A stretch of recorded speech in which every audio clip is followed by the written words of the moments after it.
connecting to the internet. And welcome back. I think we're live. There we go. Of Raise the Banner podcast. This is episode number 34, the Big Poppy episode of Raise the Banner podcast. I am one of your two co-hosts tonight, Matt Couture, here with J.R. Mott. J.R., how are you doing? Not too bad, chilling. Ready to get this draft underway. 7 more days. Yeah, we are officially just a week away. Approximately, I think it's 8 p.m. it starts. 8 p.m. Eastern. Next Thursday. Yeah, so we're about an hour and a half away from being officially 24 hours away from the draft next week. I wanted to do some Celtics talk tonight, but we're gonna push that to next week. We'll have a guest coming on to do that. Tonight will be primarily Patriots. Obviously, there's a lot to talk about. Starting up with Elliot Wolf's comments today. Did you see his comments at all? I'm sure you've seen a little bit. I watched a little bit of the press conference on my break today at work. Yeah, so I mean, he came out and said what I would describe as exactly what a GM is going to say. We're open to everything. Sure, we're not set on a QB at 3. Sure, would consider trading down. Blah blah blah blah blah. All the kind of cliche things. Where are you in terms of, not so much what you would do, but what would you say the likelihood is that they stay at 3 and take a QB versus something else? I mean, Peter Schrager said on a podcast yesterday or today that we love both Jaden Daniels and Drake May. He doesn't see us moving down from 3. I trust that. I mean, anything can happen because, I mean, it's the NFL draft. Crazier things have happened, but I just think they sit there and they take a quarterback. I mean, it makes the most sense. If we had a quarterback that was kind of developing on the roster, I'd get it if they traded back and got more pieces to use towards now and the future. But you have to get your quarterback now before anything, and then see what happens on day 2. You can move forward, you can move backwards, you can move up a little bit if you want. Even though you're already at the top of the second round, you could try to use 34 and try to move back into the first round on day 1, but just see what happens. See the board falls. Yeah. I mean, a big picture, if they got the Godfather offer, you got to consider it. If it's from Minnesota or something like that, I mean, minimum would be 3 to 4 first-round picks. I know I'm if Minnesota came in and sat there and offered 11, 23, a 25 first and a 26 first, I would consider it. If they involved someone like Addison, involved. If Denver came and was offering 12 Patrick Surtain, maybe Cortland Sutton in a future first or 2 or something like that. If it's a Godfather offer, yes, you consider it. People, if you follow me on Twitter, you're more than likely think I'm just some May stan, and it's all about there's only one way to a successful draft, and it's a draft Drake May. It's not. It's not that simple. I like Jaden Daniels. I like JJ McCarthy arguably more than Jaden Daniels. I go back and forth on it. I would be open to everything. If like I said, if the Godfather offer came, of course you have to consider it. The Patriots, even if Drake May, turns into a star, they need more than what they currently have if they want to win a Super Bowl. But as a whole, as you kind of just said, the quarterback's by far the easiest position. Too many fans think that this concept of just move back, you can get one another year. You'll be bitching about the same concept 12 months from now. Oh, the first round quarterbacks are too bust proof, so don't take them. And the only thing is with moving back, a lot of fans say, yeah, you can just move back. You can grab a number one receiver as they call it, and a 10-year tackle. You never know how these picks are going to turn out. The quarterback you take at 3 could be a bust. You can move back and you could take Rome Odunze or Brian Thomas Jr. or anybody like that, Olu Fashionow, and they could all be busts. It's literally just shooting fish in a barrel. And I mean that's the big thing I said. If you traded back, let's just say you took the 3 first from Minnesota, Just three first. Like, what if you whiff on 23? Like, what if you sit there at 23 and you took Tyler Guyton and he sucks? Like, and then you traded Drake May for, and Drake May turns out to be he goes to Minnesota, he turns out to be a star. And all of a sudden you traded Drake May for a 25 first and I don't know, like, who are you going to get 11? 11's an awkward spot. Because, like, I think the three wide receivers, Brock Bowers would be gone. Unless you go tackle, you're in a fucking pretty awkward spot. I mean, yeah, Joe Alt will be gone more than likely, so you'll be sitting there with Talisi Fuaga probably, unless the Jets take him at 10. Olu Fashionow, Tyler Guyton. Trying to think who the fuck else. I'll say it right now. Like, if they ever traded back to 11, no doubt in my mind that if Brock Bowers was available, I would take him. I don't care what I'd much rather just people have the say. quarterback. Like, yeah, like no, I completely agree. I'm just saying if they traded back to 11 and Brock Bowers was there, I'm taking him. I think he's that complete of a tight end prospect that the guy that will just anchor that position and be a very good player for the next decade plus. Yeah, if he hits. Matt Ryan popping in, just not a different Matt Ryan. Number 3 in Juju to Denver for 12. Next year's first, Surtain, Sutton. All right, so you're looking at 2 firsts. Surtain's worth at least a first. Sutton is, I don't know, worth a third second, rounder at this point. Third? No, yeah, Sutton's probably worth maybe a third. Maybe he's had 2 ACL tears in the last 5 years. Yeah, so. I would say probably closer to a fourth. So you're looking at, I don't know, three firsts in value. You would assume that Denver next year will be worse than they were this year. JJ might not even in this instance, as Matt said, if they went up to get JJ or even Drake May, they may not play right away, and Denver could be terrible. So, like, that's a deal that long run could possibly pay off because you could end up with 12, which again, let's just say they did this deal. You got Sutton as an XY receiver. So you at least added to the mix a wide receiver. Granted, you don't have your quarterback now. And you got the 12th pick. You could go tackle. Let's say they go Fashanu. And so you go in and you got Surtain, who goes opposite of Gonzo and be just an potentially unbelievably elite duo at corner. But, like, you then go into next year with, I don't know, probably 2 top 12 picks, right? I mean, I would guess that Denver and New England would both be top 12 picks.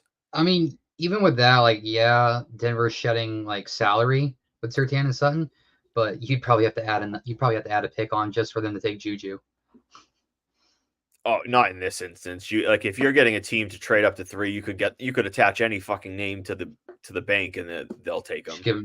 Just give him Tyquan Thornton. Juju's very cuttable after this year. Like, Denver wouldn't even think twice about taking Juju if it meant to get up to 3. But I mean, honestly, I would probably I think that this is like the bare minimum for me to even consider. And so Patriots shouldn't do it no matter what, though. Elliott Wolf's not a dumbass like that. Again, I've been very straightforward about how this works. If you're Elliott Wolf, you're the Patriots. It's the same concept that the Bears have and the that Washington has. If you love the player, so if you're the Patriots now, you're sitting there and you're saying, do I love Jane Daniels? Do I love Drake May? Then when number 3 comes around, whoever ends up going number 2, which all signs are pointing to Jane Daniels, if they love Drake May, there's borderline like nothing you could reasonably offer. And I say reasonably because unless like that just true Godfather offer comes in to say, I'm trading that pick. You know what I mean? Like, I just said this already. This idea that like franchise QBs, it's funny because the people that argue don't take the QB, it's too risky, want to just push the can down the road they'll probably not have another top 3 pick. I mean, they could, but and just, oh yeah, we'll find one down the road, as if it's something simple to do. The Patriots have an opportunity to draft. I would say Drake May would be QB1 in like half of drafts, at least. At Yeah, and least. if you're wanting to kick it down the road next year, your like top quarterback prospects are Quinn Ewers, DJ Ungolele, Will Howard, and who else is it? Who's the kid from fucking Carson Peck. Carson Beck? Yeah, Yeah. those are the So, top quarterback so prospects next year. Matt chimed in again and just talked about the odds for Penix. I don't buy this that much because I just like they were so long for New England because there was zero reports of them meeting with him. The Patriots are doing their due diligence in case they did trade back. Not that they couldn't be interested in Penix, but like I wouldn't guarantee that they take Penix at 12 if they trade. I like back. Michael Maybe. Penix, but I like Michael Penix, but if you're gonna take if you're gonna trade back and take a quarterback, just wait till the second round and take Spencer Rattler. Yeah, I mean, so if they traded back and got 11 and 23 from Minnesota, maybe at 23 I would consider Penix. But like you said, like I would be Rattler's my QB6 right behind Penix. Penix is significantly more ready and complete and a safer pick. I think Penix at minimum will be a decent QB, but I also think he has a ceiling. And Would I he's had rather? all those injuries before the age of 25. Yeah, that's a big part of it. I mean, when I say floor, I mean if he stays healthy, like just as a player, if he stays healthy, then that's a huge if. And his injuries are obviously another factor. But Ceilings Tua. Yeah, Rattler's a very interesting guy because I think he's like the perfect guy that you send to like a team that has a veteran and won't need a QB for another 2 to 3 like 1 to 2 years at least. So, Seattle, maybe the Rams. Who are these teams that are going to need QBs in the next year or two? I mean, I guess any team that like is willing to just sit him, he's going to need to sit. If the Giants don't move up, I mean, they'll probably move off at Daniel Jones next year. Yeah, and so you could take Rattler and just understand that you're sitting him and you're going to keep Daniel Jones for the year. That's why I don't understand why the Steelers went and got Fields because they really could have gotten Rattler in the draft if they really wanted to do that. Well, they gave up like significant. They gave up less for Fields, and they would probably have to give up for Rattler. But no, I agree. I mean, like I said, I like Rattler as a.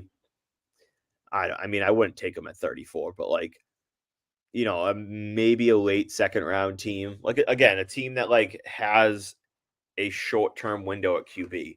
So like a Seattle or Rams are the two ones that instantly come to my head, without thinking through the league. That just fit as he could come in and sit for a year and maybe take over next year. Maybe he sits even longer, and then it could fit. We mocked like maybe the Jets. That's another good one. We joked about the idea last week when Brady teased that he could come back, and I did a mock about if Brady was to re-sign with New England, what we would do, and it was a trade back. And people are like, well, you could have May sit, it still take May and stuff like that. I'm like, well, if Brady's coming back, he's not going to want to have May sitting behind him. Well, not even so much that. If you're re-signing Brady, you're trying to win now. You're not going to dink around and use the third pick on a QB, to take over. So I traded back and I drafted. I want to say I went Fashanu, Lad McConkey, and then in I want to say end of round 2 or early round 3, I took Rattler. And someone was like, "Oh, a Rattler." I was like, "Yeah, I mean, like he's the perfect guy." And that's that scenario where he could sit for 2 years. Brady could come in, play for 2 years, and then you'll know. Teams would generally have a pretty good idea after year 1, even if the guy's sitting on the bench, if he's going to have it. You know what I mean? If he's going to have the physical accuracy, consistency that you see in practice, is he going to have it mentally where he's comprehending things? They would have a pretty good idea even after year 1 where they could say, is this the guy or not? I think that his stocks, like, also just add on to him, like, finish up on Rattler. His stock is raised a lot because his attitude and just the way he carries himself has changed the last 2 years compared to how he was at Oklahoma. He looks and sounds like a completely different quarterback than he was when he was at Oklahoma. Yeah, I mean he's matured. It's the same concept of as like I was thinking about with when everyone was bitching about Caleb Williams and his maturity and like the comments he made and like yeah, some of the things that he did were a little like, ugh, that's not very pretty type of thing. But like he's 20 years old or 21 years old. Like of course some of these kids are gonna be a little bit immature, especially these days. So I mean, Rattler's grown up a bit, and like it's so if he was, and again, we're kind of going off on a tangent because the Patriots are probably drafting QB at 3, but like if they were to trade back, yeah, I mean Rattler's a round 2 guy that I would say, yeah, round 2, round 3 guy that I would say, okay, you trade back for 11 and 23, you're reloading the team. Let's be open to a shot on Rattler because he has the upside. He has that like physical ability that you like. Just as long as they stay away from Bo Nix is all that matters to me. Yeah, I'm not a Bo Nix guy. Rattler's biggest thing in this, like I would say that this is the main reason why he's where he is like the mental aspect of the game. Like, can you teach it? Can you not? Oh boy, we got a surprise guest. Not really a surprise guest, but he's actually here guest. Oh my god! Sort Look of who made it! pseudo surprise. Yeah, gin rummy let out early. Somebody hit the jackpot in 10 minutes. Oh, how we doing? We're talking about Spencer Rattler. All right, I was watching a little bit because I was waiting for somebody to let me in. It's funny. I was where I was today. They actually had like some like draft preview stuff on the TV, and Spencer Rattler was a topic of conversation. He's I don't know if you already touched on this part of it. He has what 2 or 3 top 30 visits. Or had, because I think today was the last day, correct? After today, no more top 30 visits are allowed, correct? It was yesterday, I believe. Yeah, I think he met with, I can look it up. I know he met with the Giants. I think he met with the Vikings, maybe? Yeah, I forget the exact. Basically what we were just saying is like the physical tools are there with Rattler. If he struggles with it mentally, which like is a massive part of the game. But like if you can get a situation where he sits for a year or two and learns under a pro coach, under a pro offense, like yeah, all right. He's 6'1", 215, something like that. He's got decent size, nothing crazy, but he's got decent size. He can sling the ball. He's athletic. You want to know who else is 6'1", 215 pounds? This is gonna be a lot of people, but Patrick Mahomes. So is he 6'1"? Yeah, pretty sure they list him at 6'2", which means he's not really 6'2". So I'm going to guess he's more like 6'1". And obviously, I'm not going to sit here and say that Spencer Rattler is going to become Pat Mahomes when you're talking about the best quarterback in the NFL. But I heard this on Felger and Naz. They were talking about quarterbacks, and they have the biggest hard-on for Michael Penix, except for Jim Murray. Dude, Jim Murray is out on Michael Penix. Nuts. And so listen to them being like, and I know that you said McCarthy would take him at 3, which kind of made me throw up my mouth a little bit. But Felger especially, Maz seems to be a little bit. Wait, let's specify. Just for clarity, you just said McCarthy, and we deal with the JJ McCarthy. Matt McCarthy on 98.5. Matt McCarthy said that he would take Michael Penix at 3. Correct. Yeah, JJ McCarthy would not take Michael Penix at number 3. I think JJ McCarthy would take JJ McCarthy at number 3. But 98.5 is just hiring anybody nowadays. Or number 1. I guess if you're a quarterback, you'd want to go number 1, right? But they had the biggest hard on for Michael Penix, and so they just came up with like size, right? I guess Penix is 6'2", 215, something like that, and that he's like, well, that's a little too. Felger's like, that's a little too short. Like my line of demarcation is 6'3". And if you think about it, like how many of the quote unquote prototypical quintessential build quarterbacks are there in the NFL anymore that are really successful? Like the guys that are Tom Brady, 6'4", 6'5", 220, 230. Like I feel like those guys don't exist anymore. They're more in the 6'2", 215 range because a lot more quarterbacks nowadays are a little bit more athletic. They're not your sit back and sling it from the pocket. Like I would imagine, and I'll look it up right now because I don't know. I would imagine that somebody like Aaron Rodgers is probably the last of that like 6'4", 230-pound build. I don't know. Josh Allen's pretty big. Yeah, Josh Allen. Drake Josh Allen's May. like what, 6'5"? So no, yeah, he's sick, but the thing about Josh Allen though is I feel like Josh Allen's kind of he's like but he's an anomaly. He's 6'5" or 6'6", 250. I think he's 6'6" and Herbert's 6'2", because when we talk about like that they're a little bit of a cross for both, Drake May sits right in the middle at 6'4". Yeah. So Rodgers is 6'2", 225. But like that quote unquote prototypical 6'4", 230-pound drop back passer doesn't exist anymore. Like Allen's build is kind of an anomaly. No, and even Rodgers is a little bit mobile, like than probably what you're referencing. Like you're obviously, Yeah. I mean, Brady was Brady, but like Brady was 6'6", I think he was. He was tall. 6'4". 6'4"? Yeah. Are you sure? Yep. Tom Brady's playing weight was 6'4", 225. Playing height and weight, 6'4", 225. Okay, 6'4". That guy that just like exactly what you're saying. Like just sat back and dropped back in the pocket and wasn't really a mobile guy. Yeah, I mean the entire offensive approach has changed. And it's why I have said for well over a year now that the QB position has gone down. And people don't recognize that. Down? What do you mean down? Overall QB play has gone down. It's not been the best. Oh, okay. Yeah. I'll specify to go even further. I'm not saying like peak of each player.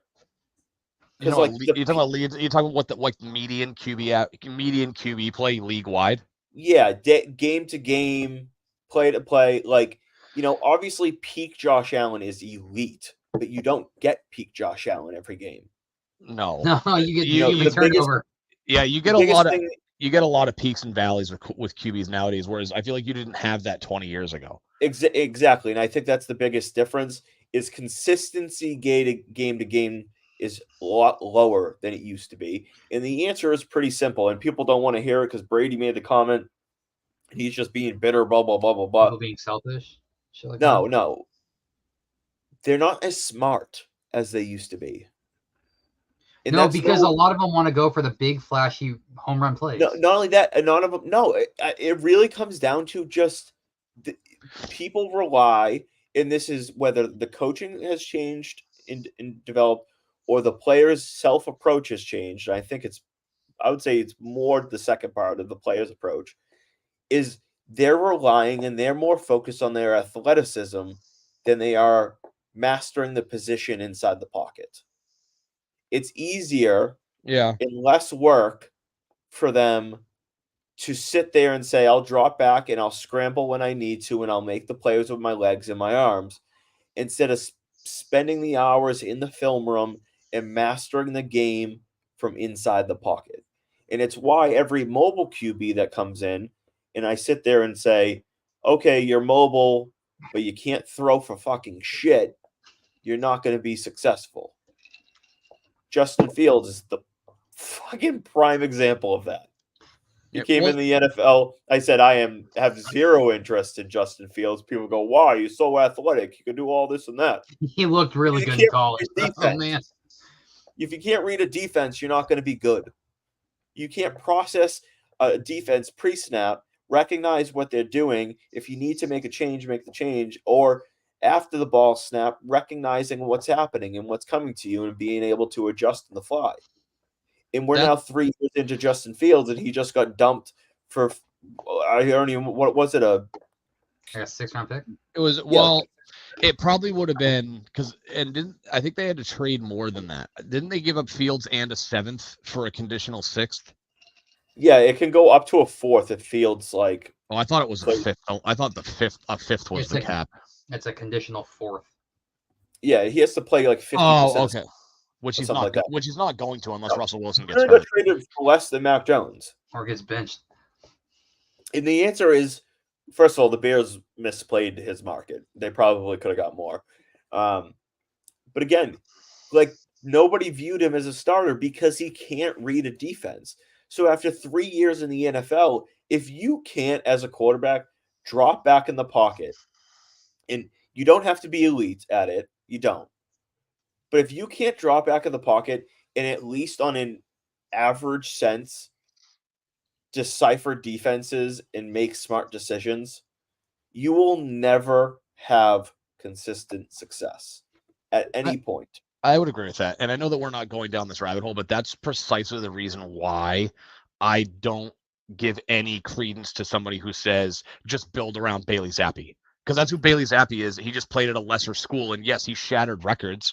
He still holds the all-time single season record for passing yards in college football, and I believe touchdowns as well in a single season. I might be wrong about that. Fun fact, and you've probably heard it, but Austin Reed, who was his replacement at Western Kentucky, led college football on passing yards the following year. Right. Yeah. He didn't have as many. He didn't have as many as Zappi did. But yeah, he led college football. So, but that's the thing about like certain college offenses and why they don't translate to the NFL is like Bailey Zappi's job in college was drop back, and they had enough talent and they played in such a crap conference that he basically they told him essentially find the open receiver and throw in the ball or chuck it down the field. So he was never they never said, hey, yeah, they're like they never told him you need to go under center and you need to scan the defense and say, okay, I have single high safety. I have 2 wide receivers, 3 wide receivers set, and there's a single high safety, which means they're probably in man, and you got to decipher a defense. You have to identify. Like he was never told to do that.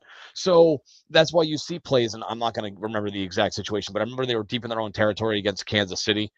Matt, I think you posted this on your own X account.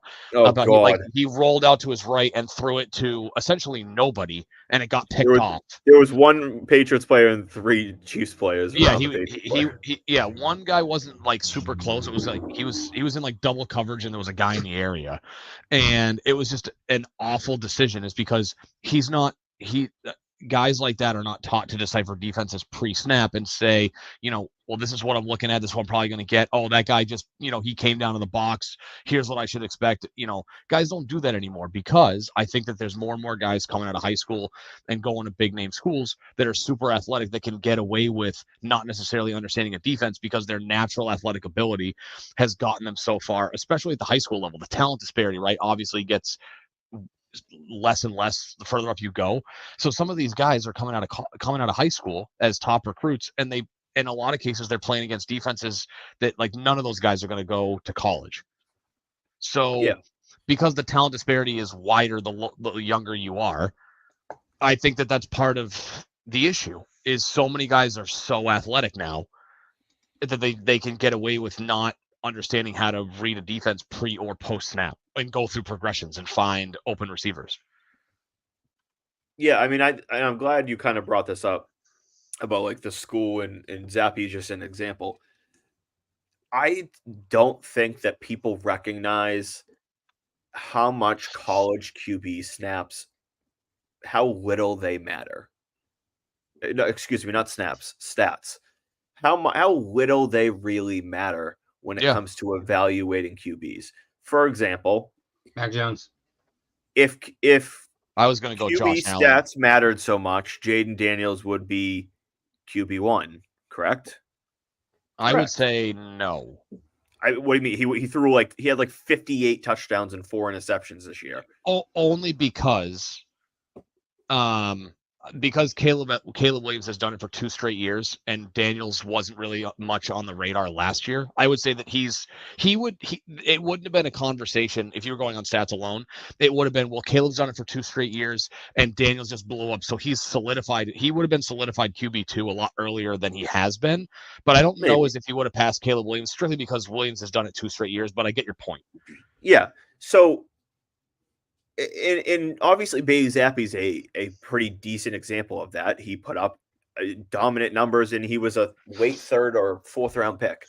for the Patriots. If you put, and I'm going to pause for this. Pause for If you effect. put, yeah, pause for effect. If you put Drake May on LSU last year, there would be no debate of who QB2 is right now. Drake May would have probably put up stupid numbers with LSU. And Jaden Daniels, if you swap schools, Jaden Daniels probably isn't a first round pick. If we're being real, he Probably a third probably isn't. rounder. He probably isn't a third round pick if Jaden Daniels was with UNC this year. And that's not to say that Jaden Daniels like is a bum and he relied only on his, but like he did not. So, no, it's not only that he had two elite receivers; he had a significantly better O line than UNC had. He had a better offense and a better system for him as well. Better offensive play caller. Yeah, and yes, the competition at LSU is also higher. So like again, I'm not saying that Jane Daniels would be a bum, but like I would say for certain, like I would be absolutely certain about the concept that if Drake May and Jane Daniels swap schools, Drake May would be the overwhelming QB2 in this draft. It wouldn't even be Daniels wouldn't even be in the ballpark of like the same consideration. I'm just gonna say this though. He'd be in like Michael Penix's level right now, probably. Go ahead, Ben. Like fringe first round, maybe. Yeah, I don't think he's. I would say like fringe first round. He'd be in the Bo Nix, right? The Bo Nix Michael Penix conversation, because I think that he still has very, very good athletic ability. Maybe he doesn't throw for 4,000 yards and 40 touchdowns. He probably has a few more interceptions just because the talent disparity between LSU and UNC would have been pretty drastic. It was drastic last year. But I would say, like he'd be somewhere in that like second tier of quarterbacks. Like they'd be talking about, there wouldn't be talk of, there being a potential fourth top 10 pick for quarterbacks. It would be there's only three, and then because you'd have Williams, May, and McCarthy. And then you'd probably say that Daniels, does somebody jump back into the first round for Daniels because they believe in the ceiling and they want the 50-year option? Like that's the conversation teams will be having about him. It's very difficult to like make an exact prediction of what he would look like at UNC this year, but like this was his breakout year, so like it's semi-convenient that the breakout year happened when you're going to have two top 20 picks and a wide receiver who I would say in about 9 out of 10 drafts would be wide receiver one. This is literally the 1 year probably in every 10 years that Malik Neighbors wouldn't be wide receiver one. He had two elite receivers, and someone chimed in, so we can transition right to the kind of question. Might have missed it, but where are you at on JJ? I like the player. I mean, I like the player. The idea, and I'll pose this to you guys: if May happened to go to, let's say everyone's fooled, which is entirely possible. What are you doing at 3? JJ McCarthy at 3. Yeah. So are you going Daniels, May, McCarthy, or something else? I know you said. Listen, I love Jaden Daniels. I think he's an amazing athlete, and I think he's gonna be an awesome quarterback. But to fit what the Patriots are doing at offense and just for the future, JJ McCarthy fits that much better than Jaden Daniels. Fair. How about you, Ben? So I'm in the same boat. I think, and I've said this for a while, I think the ceiling on Daniels is a lot higher than JJ, but his floor is not as high. I think JJ's floor is a lot higher. And I said this before, I think JJ has the second highest floor of the quarterbacks in this draft. For me, like that's a really tough decision. For me, I really want to be that guy that says, like, and I've said this for a while, is you take the player that has the upside, but to a certain degree, right? It's a balance. I heard a pretty solid analogy a couple weeks ago from Burt Breer. He said that like one of his scouts likened Michael Penix to be the NFL equivalent to a 3-point shooter. He's a guy who has an immaculate deep ball, Apparently his hands are huge, which is why he can spin the ball at a high. He has a high, not a high spin rate, high spin efficiency on the football, and that's why I think he has the ability to throw it as deep and as accurate as he does. But he has no mid game. And I think that, like, for me, that's what Michigan exposed in the national championship game. So we talk about guys who have high upside. But it just makes me think that with Daniels was not really a between the numbers guy. So the question becomes, and again, we're not in the interviews, we're not talking to the guy, so we don't know why he didn't really throw the ball between the numbers. And part of that, I think, I just don't know how much, is a byproduct of Neighbors and Brian Thomas Jr. being such elite. Like, they can do it all, right? I think that they could run any kind of route. But I think that the style of offense LSU ran, he didn't really have to throw between the numbers because Neighbors and Thomas could easily beat guys on the outside in a lot of cases. It was, go routes, deep crossers, things like that. So I didn't see a ton of that, like, mid to intermediate or short range throwing. But I think, like, not to say that, like, JJ is the safer play, but I think JR kind of hit the nail on the head where he fits the Patriots style much better than Daniels does. Like, everyone wants the athletic quarterback. I think that McCarthy's athletic enough. We just didn't see enough to really know how high or low his ceiling is. So I'd still go JJ. It's just tough because I've said that I love taking the guy with the upside, which is why I like May at 3, because I think his upside is just so good that you can't pass it up. And here's my thing when I said it fits the Patriots better. For people, they're going to say this just for him to hand the ball off to Ramondre Stevenson 30 times a game. No. We're talking about the future going forward. We're not talking about one season. We're talking about the future, the next 4 to 6 to 8 to 10 years. Yeah. He just fits what they're going to do much better. Yeah, so they, and this goes back to kind of, stats in college don't matter too much. I brought it up and I was a little bit trolling online, but like Tua in the year before he was drafted threw the ball, I want to say it was like 26 times a game. McCarthy threw it like 23.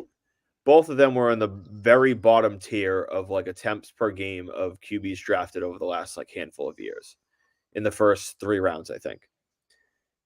And my thing was, okay, well, Tua was a consensus. There was a tank for Tua. Like, that was literally a concept that was going around. Yeah, everybody thought Miami was going to get the first overall pick to get Tua. Yeah, so, and then someone came in and said, oh, Tua was more efficient, blah, blah, blah, blah. Well, Tua was thrown to literally, and this is not an exaggeration, literally 4 first-round pick talents. He had Judy, Waddle, Ruggs, and Devontae Smith. He also had Calvin Ridley for a year. Yes. And I'm pretty sure, and I think the last year that he was there, Najee Harris was a freshman. Yes. So Najee was, the last year he was there, Najee ran for like 1,200 yards, and Brian Robinson was his backup. So, yeah. I mean, like, and not to mention, he had literally, Jalen Waddle, I think, had the least out of the 4 of those receivers, and he had like 600 yards. What year was Tua drafted? 2020? Yeah, so look at the 2019 Bama roster. But anyways, so to JJ, back to the point with JJ is, I get the concept that they didn't ask him to do a lot, but I think that you can, like, you have to look past of, they weren't not asking him to do it because they didn't think he could. Like, that's this concept that people have made up, that they didn't believe in JJ McCarthy, so they didn't use him that way. First of all, they were blowing teams out half the time. Like, they were just significantly blowing teams out, and they didn't need to use JJ. Second, didn't you say he never faced a second half deficit in his 2 years as a starter? Something like that, or maybe just 1 or 2.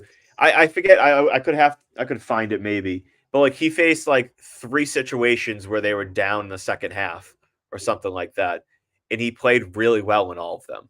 Yeah, he played really well in all 3. When they really needed him.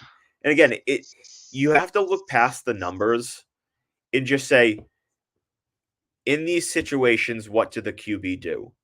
3rd and 10, what happened? Well, he had pressure from the left side. He rolled out to the right. He hit a seam. Guy going up the seam. Or again, like, I'm trying to gather my thoughts at the moment, but like, it doesn't matter what the numbers are. It's like, what do you see from the Right. player? And Right. when I watch JJ play, I see a smart player. I see a guy that's, I would say at this point, significantly underrated with his athleticism. And it's because like he's getting compared to Daniels and Drake May. May's bigger and Daniels is obviously very fast. But like McCarthy's a pretty damn good athlete. Did he showed that at the comp, like he had like did he run the 40? I don't know if he ran the. I think he might have run 40, but his like 3-cone drill was like top 5 in the class, not QBs, like the entire class. Like he's very athletic, yeah, so he can move pretty well. So this is from March 2nd, so we're going back like 6 weeks. And it says prior to the 2023 season. Oh, so it says he won't run at the combine due to a hamstring injury, but preseason, so this would have been late summer, early fall 2023, he ran a 4.48 40. That's pretty damn quick for a quarterback. Considering, I mean, I wouldn't consider him a burner, but I think Mahomes ran like a 4.68. He wasn't quick. Yeah, I want to see pull up the 3-cone. 4.80. Patrick Mahomes was a 4.80 in the 40, and he's find me the 3-cone drill times this year. I can right here. I got him. So 3-cone drill. I mean, I think most people know what this drill is basically at the combine. You would guess, what positions would you guess are the best at the 3-cone drill? I would assume usually you're talking about receiver, corner, running back. Receivers, corners, running backs. Okay, this is the top 12 here. There are, let's see, 2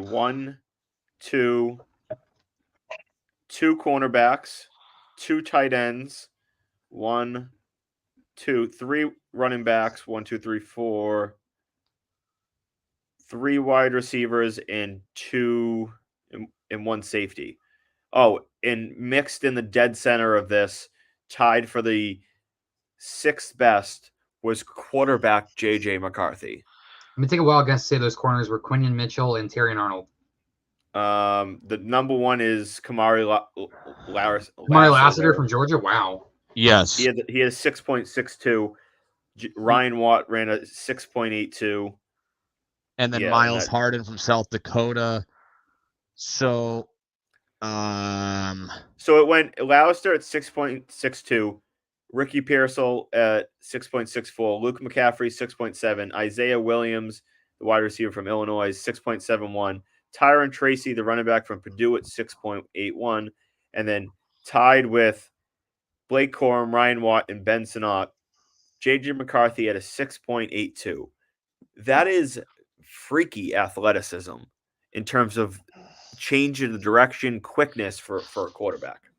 It is. So, JR, I don't think Mitchell or Arnold ran at the combine because they're not on this list, and I'm getting into like offensive linemen's 3-cone drill time.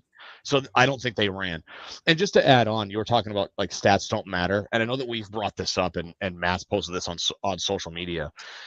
If you look at Josh Allen's college statistics, they're terrible. They're atrocious, right? So he terrible. So skip his first year because he threw a total of 6 passes, so that doesn't count.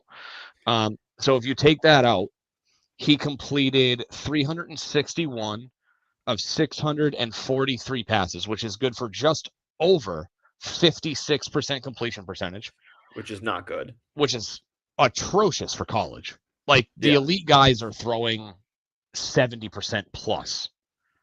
Yeah.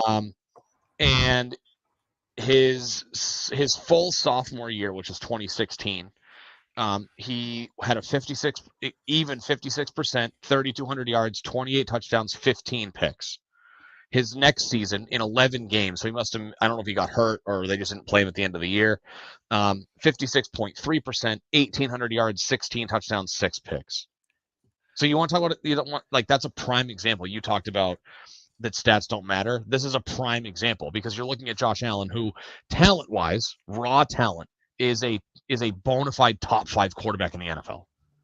Now, Stats don't matter for QB in college. Granted, he's been inconsistent, especially the last couple of years because Dayball's not there, and I think that's really kind of showing up for him. Even inconsistent's a top 10 QB. Right. Like, look out now with no Diggs. So yeah, I mean, and who knows what they're gonna do? You know, we can dive into that another time, maybe. But with the stats don't matter thing, that's why I've been kind of wishy-washy on like what I really think about JJ. It's not that I think he's bad. It's just because all we can go off of is what he did at the combine, which I think certain things you can't really. I don't think you really need to care about things at the combine. Like, sure, was it really cool to see Joe Milton throw the ball 75 yards downfield? Sure. But he's standing there in a t-shirt and shorts with no defense running at him, and he's just sitting there waiting for a guy to get down there before he just chucks it. And now they're talking about Joe Milton is probably not even going to be a quarterback in the NFL because nobody wants him to play quarterback. But that's besides the point. So I just haven't really known. I think that just given the overall skill set, I think that's why I think his floor is really high. His ceiling to me is just a big question mark because I don't think you really know. So because again, it wasn't like they were hiding him. They just didn't need to use him the way that UNC would have needed Drake May or LSU would have needed Dayton Daniels, or USC would have needed Caleb Williams. Yeah, so I mean, I think, and my buddy kind of made this example earlier today, is I think like if you put like not so much a floor, because I guess he could certainly be less, but like I would say the lower end of JJ McCarthy is like Baker Mayfield, like that guy who yeah, like the style of play. I think he'll be a little bit smarter and more conservative than Baker, but that style of play. I've used this comp for weeks and months now. I think the upside of JJ is Russell Wilson. I think that they could be very similar guys. Russ isn't like incredibly mobile, but like he could rush when he needs to. He's certainly athletic enough. JJ's faster than Russ. I think Russ has more touch. That's the difference between the two. Is Russ is a little bit more of a touch thrower, and JJ's in his prime, he may have had the best touch on the football as a thrower. Yeah, and that's their biggest difference. Is Russ is more of a touch thrower, and JJ's more of a I'm going to throw a fucking seam at you. So and that's something that a QB can pretty easily, improve on. But like that type of receiver is, I mean, that type of QB is kind of, I think, his peak. But yeah, and just because you brought him up, Russ ran a 4.55 40 when he came out. Yeah, so back in 2013. But all right, let's move in. Let's see if I can do this again. We're gonna do a live mock. Let's see. How did you guys do this last week? Right here. Screen share on PFF. Oh, and then what did you guys do? Just discuss who you would take based on results, or what you would do based on results. We went through the picks, yeah. And okay, I feel like I'm gonna be on an island with what I want to do at 34. Well, that's why we're gonna come to like a consensus agreement. Like that's how he and I worked it out last week. Was we discuss what our 2 points of view were, and then come to like a common ground and go from there. Yeah. All right. So now, real quick, are we gonna do this to be accurate? And I say that like I think we're at a point where I play around with PFF's mock, and it kind of spits out the same results for the first two picks every time. But if they mock anybody but Caleb Williams for the Bears, are you going to restart this? I guess that. But I'll say if anyone other than Caleb goes, we'll restart it. But if you're right, if Drake May goes number 2, then we're going to play it out. Yeah, let's play it out. Play it out like it's a real draft, because like Adam Peters said, we're about to finalize who we're going to pick, because you'll know if that's going to be Jaden, because it's smoke screening season. Yeah. So all right, let's see. It is. Yeah, it's funny. Did you see what he said today, JR? There we go. All righty. Drake May goes 2. Oh. Drake May goes 2. All right, so boys, what are we doing? Well, we just talked about this a few minutes ago. So here's the silly thing, right? Like, and this is one of the things that I laugh about when I see mocks on social media. Is like they're like, oh, we could probably, because of the mock draft, it's going to let me take the player I want if I trade down. Like we could easily take one of the click on the trade. and see who's offering picks. I'd be willing to bet you if you traded, because you can mock, like Pro Football Focus will let you take 537 and 69 for the third pick, which is not a realistic trade in real life. But you could theoretically take that and still get a quarterback at 5. But I think that realistically, we just talked about this a few minutes ago. I would say we go JJ here. Yeah, well, that and you brought up a good point. When I see someone like, oh, let's trade down to 5, like the Chargers aren't trading up to 3. Correct. They're not going. What are we doing? Like, So well, I mean, they might call, because if the Chargers are dead set on taking a wide receiver because they have none, and they're like, wow, like we really need to get Marvin Harrison here, then, I just don't think they're going to be like that. I think mean, that Neighbors is significantly close enough. I'd be willing to bet you that they'd at least be willing to pick up the phone and call Elliot Wolf and say, what's the cost to get to 3? And then when Elliot Wolf hangs up the phone, they're like, okay, we got our answer. I mean, sure. I mean, I guess they'll call and to just check the price. But all right. So, I mean, I think that's our answer. JJ McCarthy is my go. All right. So and I've seen people, play around and say, okay, well, maybe we trade down to 6 here. And then here comes the Vikings trading up to 4 to take a quarterback. Exactly. And so that's why I've been which is what would happen in real life. It's not going to happen in the mock, because the computer's not going to simulate a trade up. I'll say this. If the Giants traded up to 3 for Drake May or Jane Daniels, I do see a possibility where McCarthy falls to 6. Because I said this to you yesterday, Ben, off the, not online, whatever, is I think that there is a more realistic chance that the Vikings or the Broncos don't trade up into the 4 or 5 spot than I at least would have thought maybe a few weeks ago. I just think it's a little bit less likely than it certainly could happen. I think though that if the Giants were to get stupid with an offer and move up and take a quarterback, I could see one of those other two teams getting like cold feet, so to speak, and pulling the trigger on a stupid offer because they don't want the quarterback falling to the Patriots. I agree with you, but I could see if the Giants get aggressive, I could see the Giants or Broncos being like, okay, well now we have to. Yeah, and in this, I mean, we could play around with it forever. But all right, let's take. Oh boy, this is going to cause chaos. But all right, let's take JJ McCarthy. So now we go down Malik Neighbors, Joe Alt, Dunze. Where is Marvin Harris? That's not happening. But so here's Drake May. Whoa. Oh no, Drake May went number 2. That was stupid. I'm sorry. So Daniels fell to 11 there, which it's relatively unrealistic, but that doesn't hurt us here. Worthy. So pause real.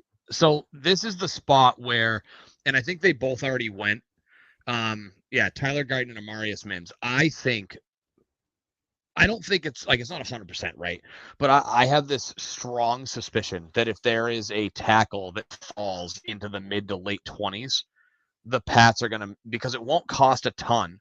Like if you were to call Wolf's comments today about the O-line were, I mean, and I don't buy into it too much. I didn't hear the comments. I just saw this. He basically was kind of like, I think our O-line's like decent. Like they're basically saying like the O-line's better than people think. And like in a general sense, I kind of agree. They just have the left tackle hole.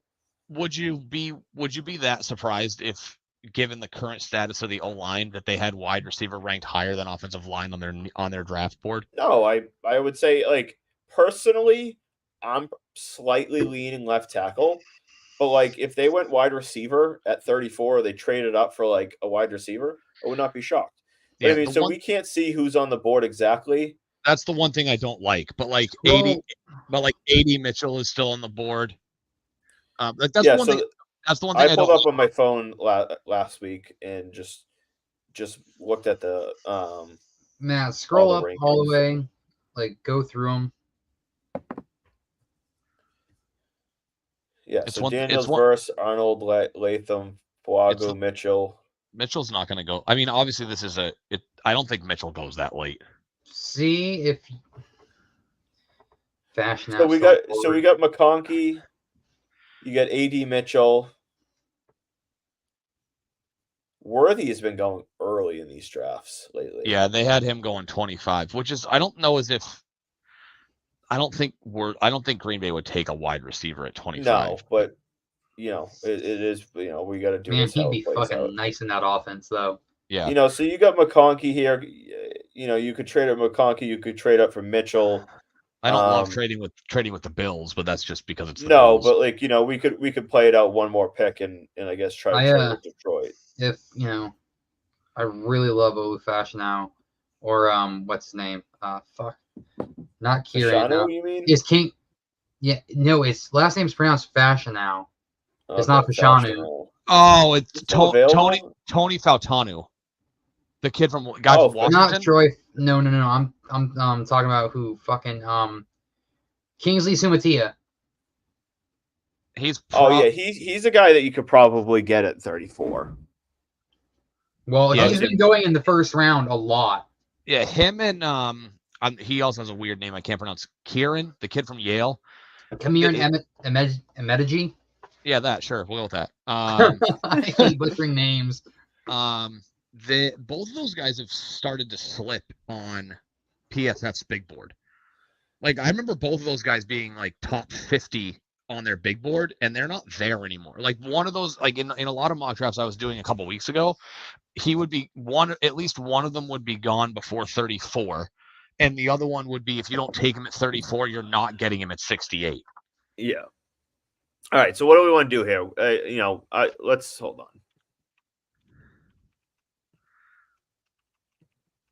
So they went Chop Robinson. Yeah. So do we think what are Baltimore's wide receivers look like? They have Bateman. This is no semblance of any order. They have Bateman, Flowers. Zay Flowers. Who's there? Did they have Aguilar. OBJ last year? Yeah, they had OBJ last year. Aguilar, I don't know if he signed a 2-year deal or a 1-year deal. I don't know if he's still there. I'm going to bring up their depth chart real quick. I mean, we don't even have to dive. Well, I would say wide receiver is very much a possibility. They could use a right tackle. And obviously they could go edge or corner here. But you also got to think San Francisco generally in this instant, obviously Ayuk is a wild card. They might not go, but then you have Kansas City and Carolina that could both very much go wide receiver. So McConkey and Mitchell are both there. Do you want to trade up for it? Do you want to play it out and see because we got 5 picks. So I'm going to bring up on my screen. Apologize for that. I have a corgi puppy that loves to go crazy outside, so I just wanted to check on her. I just want to see. Jared, where are you on this? We have the 29th pick. McConkey and AD Mitchell both there. Excuse me. Oh, hold on. I got to do this here. Oh, if it's one of the two, it's AD Mitchell. No, he's trying to see do we want to trade up for a wide receiver or sit at 34 and see if one of them falls. Well, I can see the Ravens taking a receiver. I can see the Chiefs taking a receiver. The Lions could do anything. So, wait, I want to look at offensive line. Wait, who's still available? Is your guy? That's what I was saying. That's who I really want. Like if they're gonna trade up in the first, I really want Olu Fashion now. He's gone. Don't see. He's gone. No, he's still there. Hold on, wait a minute. Troy Fatnow is gone, and Talisi Fuaga. He went 7. I was gonna say I saw him come off the board. Okay. So for offensive linemen that are still on the board, I don't want Graham Barton because he's projected to be a center. Barton's off the board. Jordan Morgan projects as a guard because he has short arms. And then you have Kieran from Yale and Kingsley from BYU, who, and in my opinion, Patrick Paul, who I think will go in round 2. Patrick Paul, who won the first offensive lineman taken day 2. He's pretty far down the list on PFF. But he ends up going in the top But remember, 45. it's PFF compared to what teams rank him. Yeah. Well, even then, Patrick Paul ends up going in the top 45 in this all the time. But all right, what do we want to do? Let's get the ball rolling. Let's see what happens at slip to 31.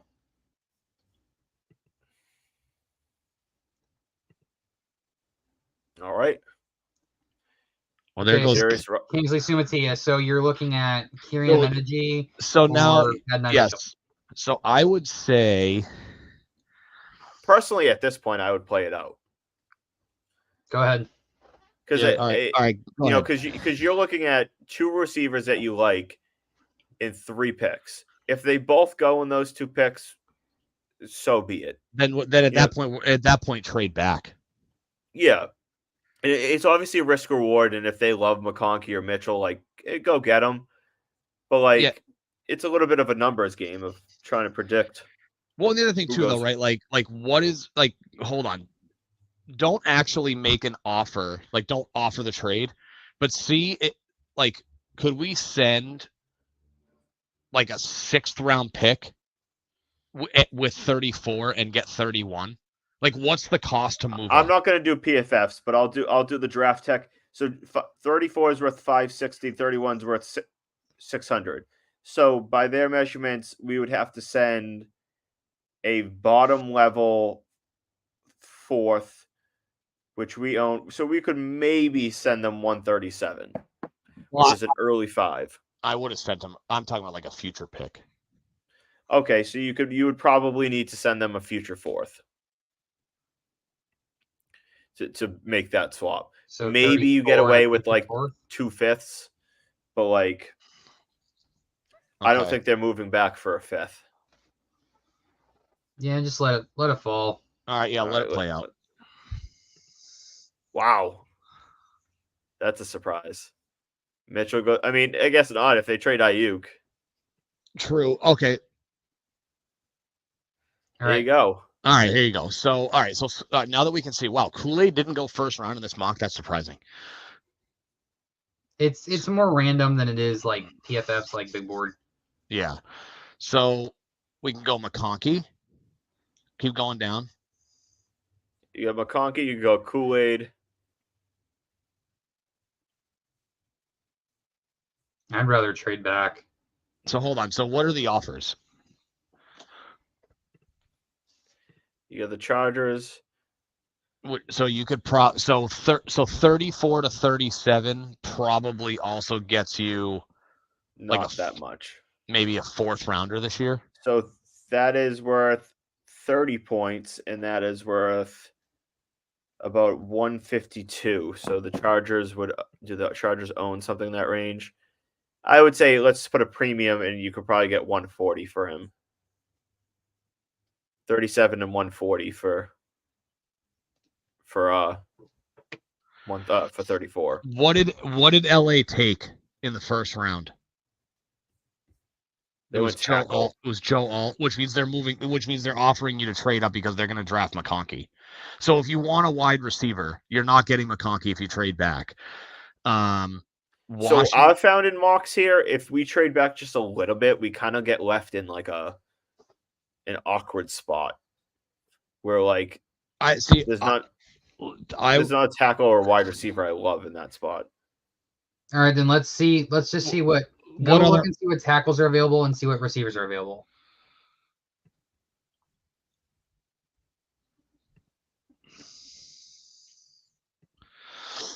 So you got Kieran. You got Rosengarten, who goes a lot earlier. He's ADP all this, but he goes in the 2nd round all the time. Patrick Paul is the same way. Yeah, Coleman's been shot up the PFF draft board,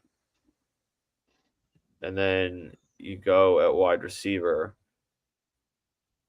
I mean, I'm going I like some of these guys, but I'm going McConkey if there's any of Let's see what we can get from LA. Well, what are the other offers? Yeah. Well, there's no specific offers, but Well, I would say You have. what other teams are willing to trade up?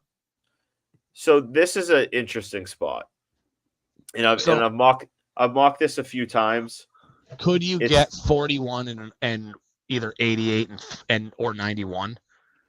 So 41's worth 490, 70 points. So you're looking at about 112. So probably, I mean, maybe 91, and you give something else. Like 180. Yeah, 91 to see 1. if Hold on. see if you can get 41 and 91 for 34. No, and you're gonna have to give up more than that. You'd probably have to give up 137. 137. See if that'll work. Because you What? can all see if you.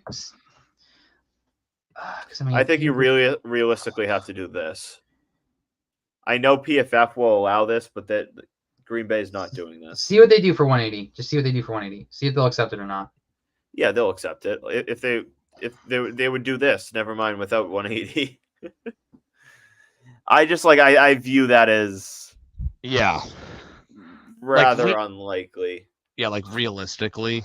I mean, I think you could do something like, and then give 169 too. No, they have 169. We could give 180 and they give us 202. I think that could be. So here's. Oh, excuse me.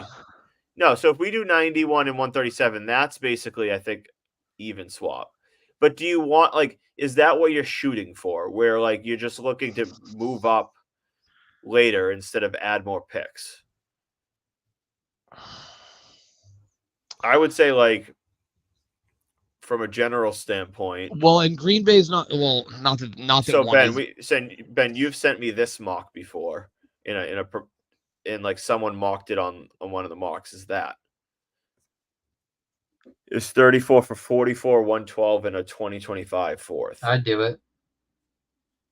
I think that might have been what we did last week, but I don't give a shit. I think it's a very reasonable spot, and in this scenario, this would be which I deem kind of realistic, where the Raiders trade up to get this fella right here. Yeah, well, so Roman Wilson's still there. Yeah, right. Who are the other offers? So we have LA, Green Bay, and who else? The Giants at 47, and then Detroit and Denver. Denver's not considerable. It's at 76. I would do the Raiders deal. You could do the same with the Giants. So the Giants, you could probably get. You think you can do that? What if you did 47? What if you did 47 and 70 instead of 107 and a fourth? Where does that fall on the draft tech chart? So 47, so 130 points, which ends up being about 92. So if you trade, if we want 70, we'd probably have to give up 103. Okay, so hold on. 47 and 70. 47 is worth 430. 70 is worth 240. So that's what do we get? I'd do the most realistic. Yeah. No, well, that's what I'm doing. 430 and 240, which is 670. So our 34 is worth 560. So we need 110 points, which is. I mean, so you could do this, that. But again, is that what? Yeah, but I don't know. But I don't know if I want to trade back. That's why I would say so. I think either of these work. I would do the first one. 47. The Raiders is technically better because it's 3 spots closer in round 2. I would do that. Are the Raiders on the list of a team willing to make a trade? Yeah. And where are they sitting? 44. Like I said, Ben, someone mocked this online, and I remember you sent it to me, where the Pats move back to 44 and get 112 in a 2025 fourth, which theoretically will probably be top 15 in the round. I'd do it. You want to do that? Well, so if we trade back, we're punting on wide receiver. Not really. To a degree. Not really. You're punting on. No, you'll still get. I mean, you're punting on McConkey. This is one of the deepest wide receiver classes in the last few drafts. You're still going to Correct. have. You're still probably going to have Roman Wilson, maybe Xavier Legette. You'll still have Young Coleman, McMillan, Polk, McMillan will still be there. Javon Javon Baker. Who they had on a top 30 visit, so they like him. I mean, yeah. He's really good. I mean, so here's my thing, right? Like, I think. So I'll say yes, like general consensus. I'll join with you guys and say make the trade back with Vegas. Done. And because my thing is that I think because that in this mock, right, I don't think the Pats are gonna want to move up for an offensive lineman unless they fall past 25. And in this case, I think both Mims and Guyton was here on a top 30, correct? Yes. Yeah. I don't think Mims was, but Guyton was. So I think if one of those guys falls far enough, they'll pull the trigger and move up. But I think in this case, they'll trade back. Yeah. So his father was notorious for loving to add extra picks in the middle rounds and taking a bunch of shots on these guys. Wolf today made the comment that like more picks the better concept. That's a widely general concept because like when you have the third pick, it's a completely different discussion. Yes. But at the 34 pick, when you could say, and this is my opinion, most of the guys that are going to be available at 34, maybe a guy falls and it's a different story, are going to be very similar to the guys at 44. Like very similar. So if they could add another 2 picks and one of them being a top 112 pick, I'm for it. So all right, let's play it out. So we got Bone. They traded up for Bo Nix, Kool-Aid, Max Mellon. Oh, I love Max Mellon. Patrick Paul, Lad McConkey, Lallister, Polk. There's Polk. Okay, so I think we should go tackle. So that leaves Kieran. It's really just Kieran in this level. I guess Blake Fisher. You could go Rosengarten. I think that's early for him. I mean, he often goes at this level. I would prefer Kieran Amedeji. I think he's a developmental I would go tackle. Kieran, a wide receiver. I mean, you could always go receiver now and then trade back up if you're. I think balls. JR, I think at this point we went Roman Wilson. We did. We went Drake May and Roman Wilson. We'll mix it up. Ooh. I say go Kieran Amedeji. You want to go Kieran? Yeah. JR, how about you? I mean, Ben, how about you? Sure.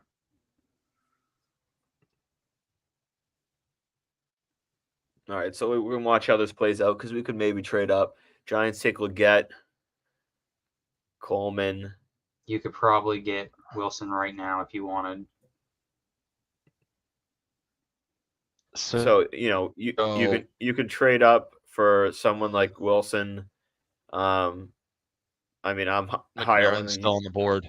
Yeah, I was gonna say I'm higher than you guys, but McMillan's still on the board. Javon Baker's still on the board. Javon Baker might be there at 68 though. That's the only thing. So McMillan could do. Wilson probably isn't. Yeah, Wilson's probably not on the board at 68. McMillan. Would you rather go Roman Wilson again and get JJ his number 1 target for Michigan? Fair point of getting JJ. There's chemistry and familiarity there. It's a safety blanket for him.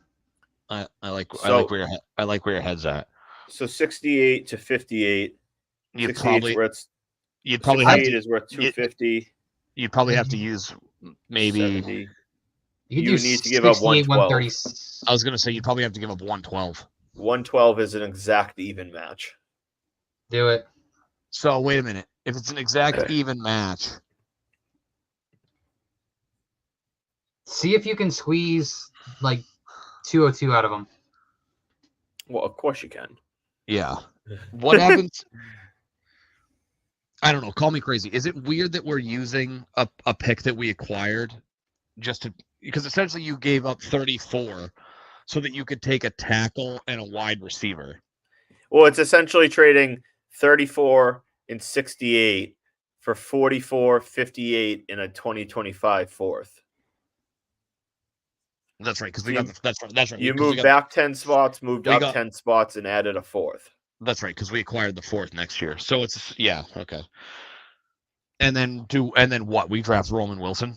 Yeah. So it's fine with me if you want to do that. Yeah, trade up. All right. Boom. So now the question becomes: He's right there a second. He's the second guy available. So the question is, before you draft him, do you think, like at this point on the board, do you think that Wilson at this point is a better pick than McMillan? Like, Yes. are we only picking Roman Wilson because he has familiarity with JJ? Are we picking him because he's the better player? Personally, I have McMillan higher by one spot, I think.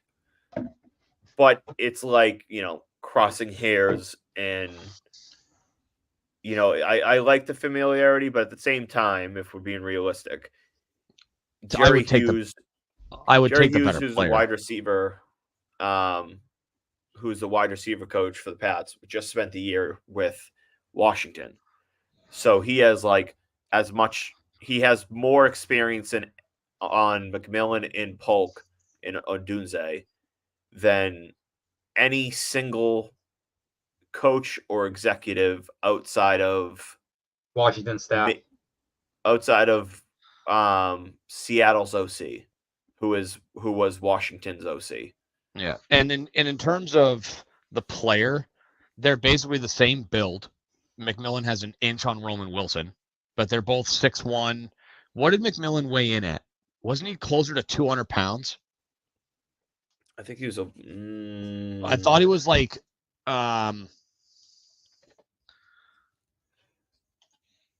let's see. Well, according to PFF, he's 192. Roman Wilson was 6'6", 192. But he And weighed in. McMillan McMillan weighed in heavier than that at the combine, though. Hold on.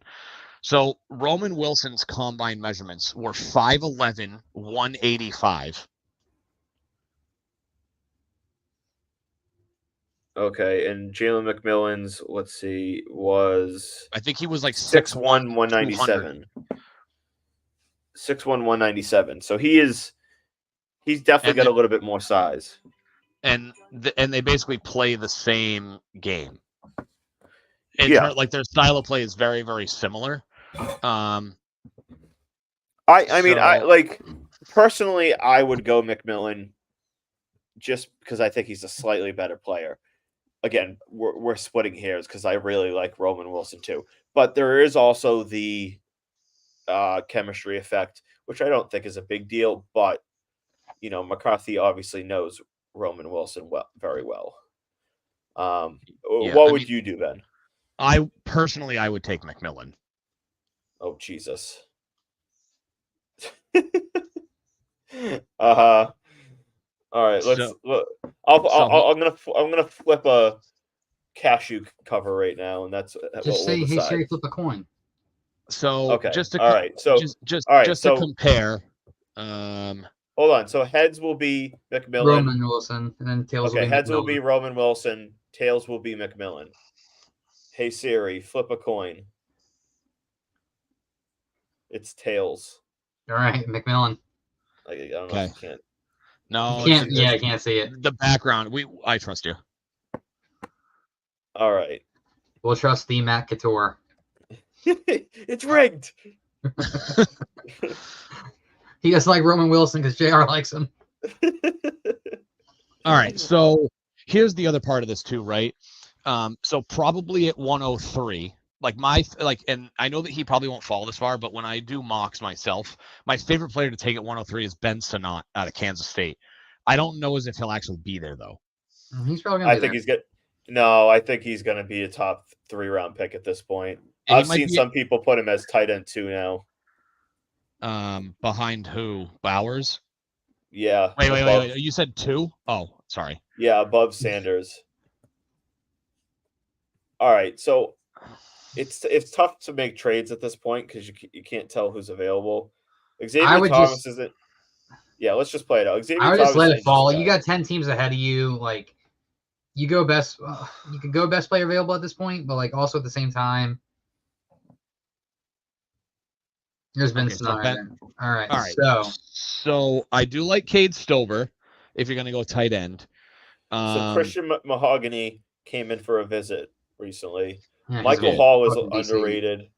Jared Wiley came in for a visit. Cameron Kitchens is a Alonzo Highsmith Miami guy. Jarian Jones is a decent corner. All right. I've watched this guy for 3 fucking years now. And I watched what's his name? Jarvis Brownlee for almost fucking 5 years. All right. Jarian Jones is 10 times the player that Jarvis Brownlee is, and I don't see why people are rating Brownlee higher than Jarian Jones. Quick side note, Ben. Do you see his rank now? Yeah, he's skyrocketed. Like like Isaiah Davis is not going to be a late round pick like we had hoped. I want to take credit for that just a little bit. That's fair. You were on the Isaiah Davis train long before I was, and then I watched highlights and I jumped right on with you. I personally think that I am the only reason why his board is rising. Yeah, PFF was like, "Who's this McAtor guy talking about Isaiah Davis? Maybe we should jump him up the rankings a little bit."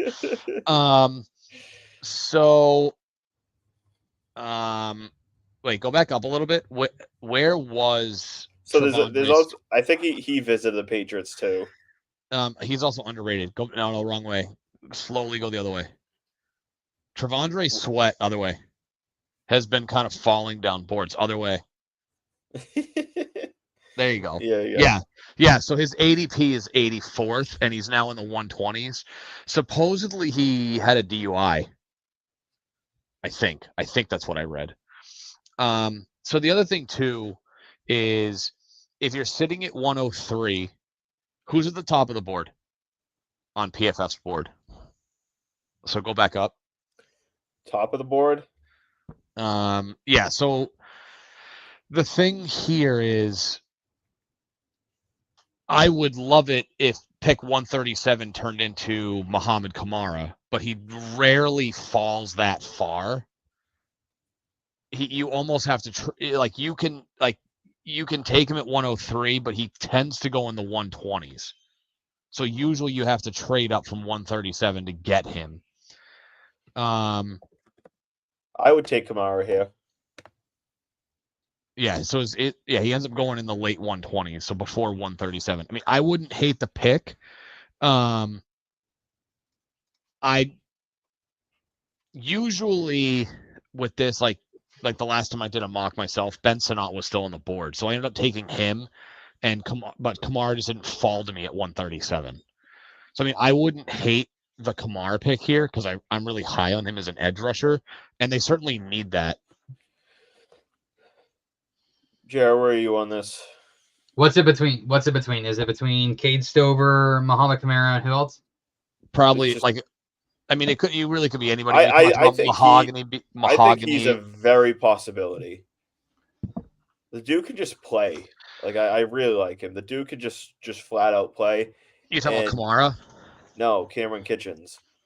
Oh, he's the safety from Miami? Yeah, his RAS score kind of is plummeting him down boards. But, like, the dude can just fucking play. So the thing about, like, I do this a little bit more than you do, Matt. Given their safety situation, I just don't see them pulling the trigger on a safety in the draft. Yeah, but he's a free safety. Yeah, but still. They don't have a traditional free safety. But they don't play a traditional free safety either. Well, they did when they had one. I mean, they just didn't have one last year. I mean, fair. I just don't know if safety is a fourth round need for them. You could always get the kid from Air Force in the later rounds. Trey Taylor, I think his name is. I mean, another guy that I like too is Jalen Simpson out of Auburn, who you can get later in the draft. But again, he's more of that like versatile safety that can play all over the place. So I don't know if he's a true. I don't know if he's a true free safety type of player. I don't mind Jarian Jones. I mean, me personally, I would go with Muhammad Kamara, and that's strictly based on best available player. Jerry, you all right with that? You know I'm always going to be down with Kamara.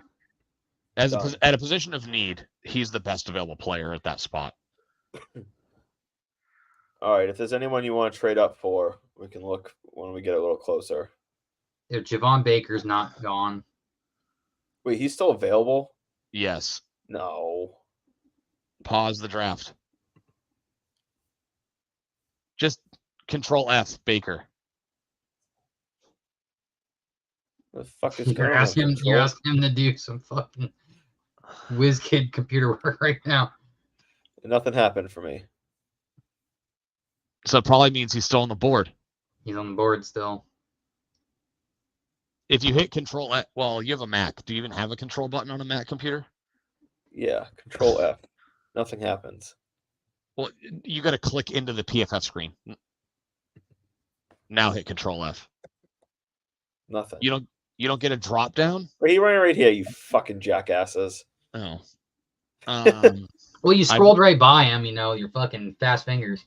I blame your Mac for not knowing how to utilize the find feature. All right. $2,000 laptop can't even use find. That's why I'm using my $1,200. PC. Fucking $4,000. So in all honesty, if you're looking at guys like if Braylon Allen, Isaiah Davis, pause for actually it's our spot. Go back up. In the there you go. So keep going. Oh, also Chris Abrams Drain. If those types of guys are still available in the mid 120s, I'd consider moving up for one of them. Yeah. Because he came in for a visit. Chow, Smith, Wade. Caden Wallace came in for a visit. I wouldn't hate the idea of Will Shipley. DJ James. That corner would help. He's pretty decent.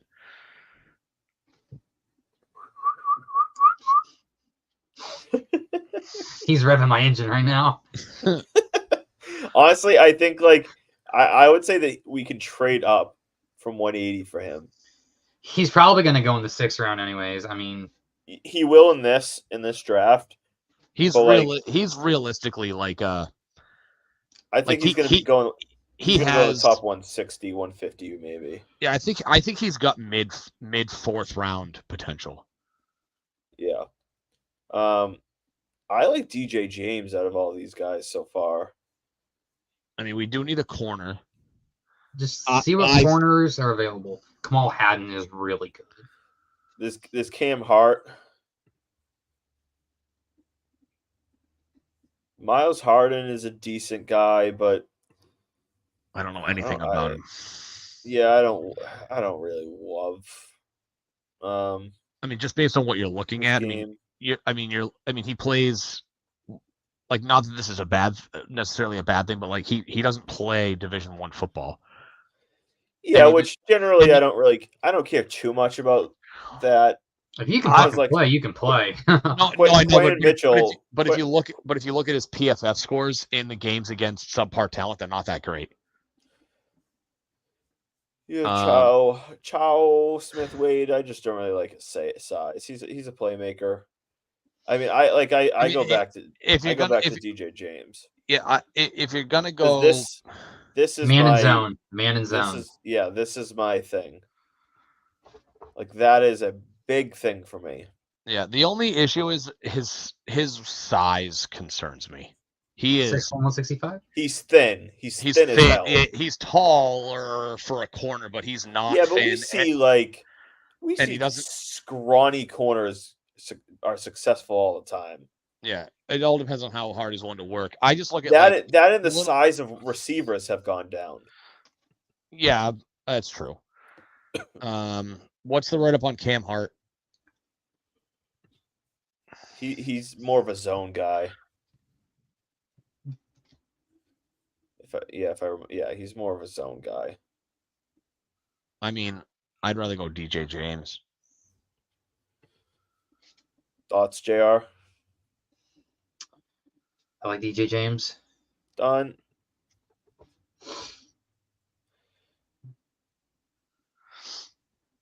So, All right. so if we're thinking about,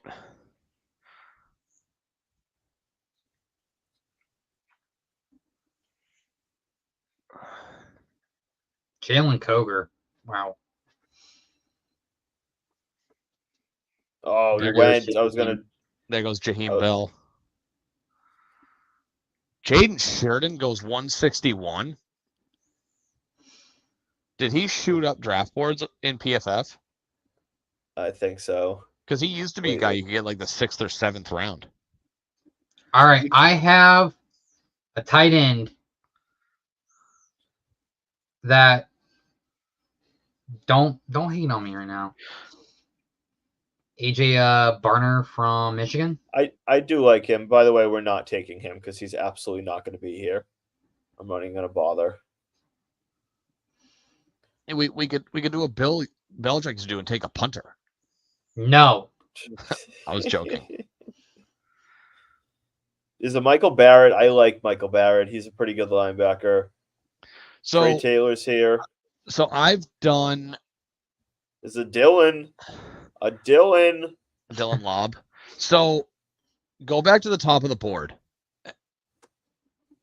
I did a mock where I took Bo Limmer at this spot, knowing full well that David Andrews probably is not here for very many more years. Well, we have Jake Andrews too, so Yeah, I was gonna say it depends what they feel about Jake Andrews. This guy played right guard too. Yeah, he moved to center last year. holy shit! Look at that pass block rate. God damn. The set pass block rate. Jesus Christ. Yeah, That's pretty. I mean, That's pretty bad. That's fucking awful. Although I'd be curious to know what he looked like last year, because if he moved over to center, probably we're taking Torrey Taylor. no, we are not. No, we are not. All right. Let's see who else. Who else is available? We just went corner. I don't even know if this guy's gonna be available. How about we double dip at receiver? Or double dip at tackle. Who's available at tackle? So we could go Barner. I wish you could sort this by ADP. Oh, what the frick? That's a Christian word in my mock yesterday. If he's available. This guy's a decent option. I've seen him mocked a few times. He has experience, I think. Yeah, he played right guard at in 2021. But do we need? But the question is, do we need a guy on the right side? No, Mike's staying there. Right, like Onwenu's there. Although we don't have much in the way of a right guard. City so. Oh, Elijah Jones. I mean, meh. Elijah Jones fell. It's because his rank here is so fucking low. You know what I'm looking at. Where is he going to? Bub Means is finally in the simulator. Who could take him? Tyquan Underwood. Maybe at 193. See what's that tackle? Not much. Nathan Thomas interests me. Frank Crum was on the Felger and Maz big board for tackles, but he's skinny AF. He's like 6'7", 310 pounds. Basically takes 60 pounds off of Trent Brown, and that's what you got. So you don't think Javon Foster falls to 180? No. Okay. He's going. He might be a day 2 guy. Never mind. A day 3 guy. Never mind a round pick. 6. Yeah. He's going. I would guarantee he goes before the end of the 4th round. All right. Yeah. So. I would say. I mean, is it Jalen Harrell? I was gonna say. I mean, if we're gonna go safety, which I think is like corner, I think it's a sneaky need. Like my preference would be to go with Jalen Simpson. I don't think you have to take him this early. Well, I guess We're gonna Matt's go just gonna Jalen Simpson. he's just gonna fucking do it, I guess. No, I think he's a guy that could go like he might go a little bit earlier than that. The Texans have back-to-back picks in this round. I mean, not that it matters at this point. All right, it's probably to do with the Diggs trade. Oh, that makes sense. Would you rather Means or Cephas? Just based off like most likely to be picked, I would say Means because like I don't know connection with. I don't know anything about him.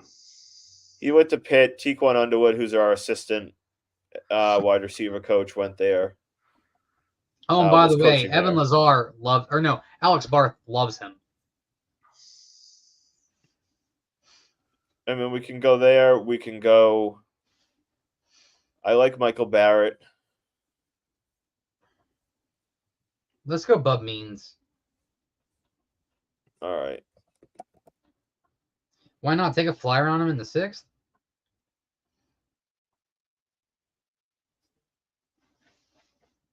Who the fuck? Tip Raymond. Michael Barrett.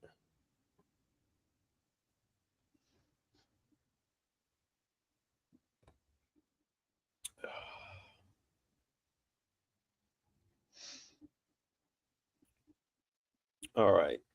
So now we're coming up on our last pick, which is 231 in round 7. And I don't know where Ben went, but by the way, the Lions' new uniforms are sick.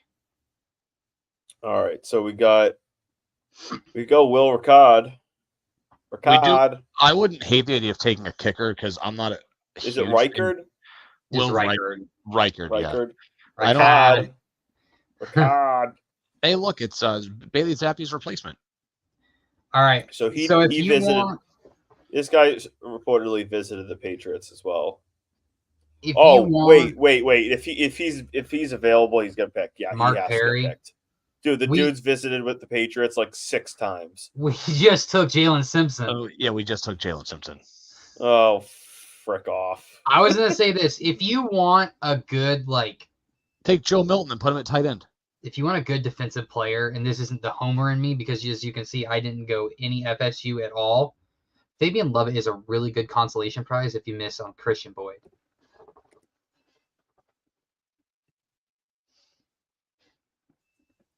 Yeah, but is he cute? Oh my god.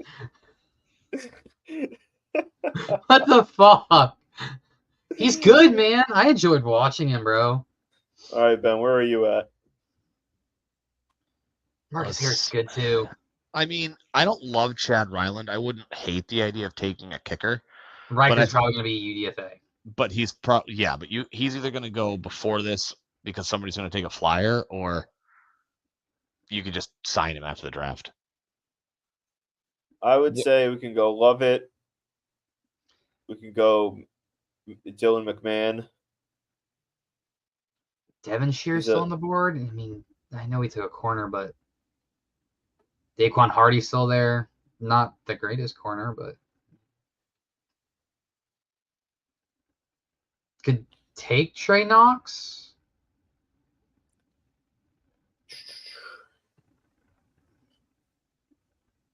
Josh Wallace moves. I think we mocked him at last point. At this point,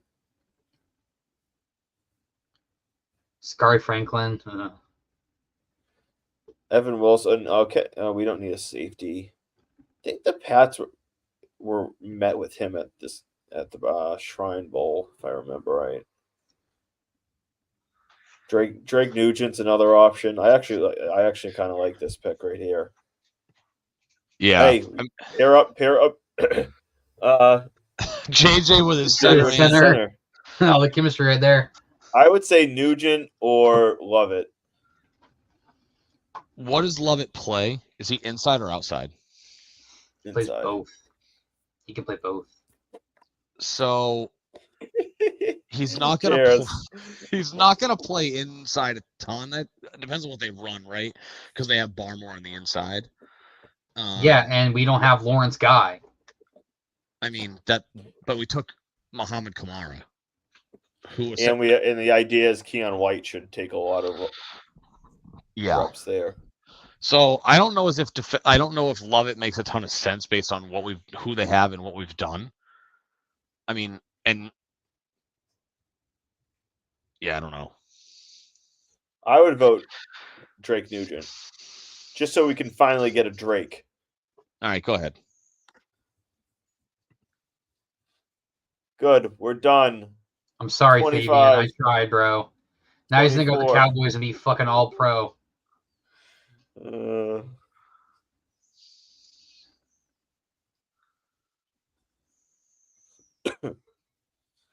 All right. Let's see what our grade is. Can't wait to see how PFF thinks about us. It's going to be a B minus. I'm going to say a B. Oh, 2 new awards, Matt. Good job. Yes. Achievement Hunter. Oh, God. See, it's God. Oh, God. Yikes. Well, to be fair, PFF's like ranking isn't always the best. Yeah, and it doesn't take into account that JJ McCarthy that JJ McCarthy is a fringe top 10 pick in the draft. A double dip at Auburn too is unique. People are gonna be so angry. Are we gonna post this? Matt's going to, and I can't wait to see the replies in his tweets. I would say, I mean, people are gonna look at the fact that C+ was our best. They're gonna look at the grade. They're not gonna look at the player and what like our mindset was. Yeah. They're just gonna think we did it on our phone really quickly. Jerry, you know these guys. This guy, he kept commenting. I didn't see it. No shit, Jake. Thank you. Somebody agrees with me. He's over fucking rated. I like this one though. Love you too, man. Love you, Matt. Actually, I gotta text him right now. All right. So that's our mock, and people will have fun with this one. But look, I like Jalen McMillan. Bub Means is he's a wild card at this point. But hey, we hit on Tamara Douglas last year. That's a brutal grade from PFF on Jalen Simpson in the 6th round. Yeah, because we reached. They view. Look at all these rankings ahead. Yeah, every single one is like 25 ahead. Literally every single pick. This is the closest ranking to pick. Yeah, 13. Yeah, and that was our best grade. Was a C+. Yeah. I forgot that we took JJ McCarthy. All right. That will do it for tonight. We'll be back next week. Hopefully we can do one pod next week. Maybe next week before the draft. I was hoping to do a live pod during the draft, but Ben has children and value them higher than us. So unfortunately that's not going to be the case. But hey, until next time, we'll be back, and let's hope the Patriots just are able to take Drake May. Yes, and we don't have to deal with this. Yeah, I'll get a text from Matt while I'm sitting in a theater watching my kid get an award, which is why you go to an award ceremony. You better be streaming it. Man, you gotta once you see that Washington's on the clock, you need to say, okay, I'm going to the bathroom and sitting there for 20 minutes. You're lucky my wife doesn't watch this because you're blowing my cover. Missed ball game. I'm sorry, but we need him. Well, so here's the thing, right? So the ceremony is at 7, and what's a relatively conservative guess for when the Pats go on the clock? Like about 9:30. 8:20, 8:30. No. Remember they dragged that shit out. Well, the draft starts at 8, and then the draft starts at 8. But remember, there's a fucking opening ceremony they do for it. Roger Goodell gets up there and talks for a few minutes, and then he's like, "Finally, Chicago, you're now on the clock," and they milk every last second of it. So you're looking at about after all that, you're looking at like 40 minutes until the Patriots will even be on the clock. Yeah, so maybe like 8:40. But all right. We'll talk about this another time. Goodbye till next week. Good night. Raise the banner loves you. Adios.